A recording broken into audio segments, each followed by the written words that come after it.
దేవుని నామమునకు స్తోత్రములు. ఈనాటి ధ్యానాంశం కీర్తన గ్రంథం పద్య రచన సరళ భాషలో 111 పద్యం అండి. 98 అధ్యాయం 4-7 వచనంలో, 99 అధ్యాయము 5 వచనమండి. సర్వజనులార యెహోవాను బట్టి ఉత్సహించుడి, ఆర్భాటముతో సంతోషగానము చేయుడి, కీర్తనలు పాడుడి, సితారా స్వరముతో యెహోవాకు స్తోత్ర గీతములు పాడుడి.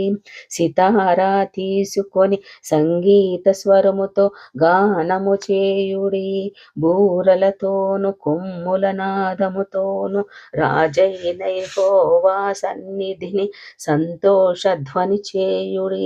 సముద్రమును దాని సంపూర్ణతయు ఘోషించునుగాక, లోకమును దాని నివాసులను కేకలు వేయుదురుగాక.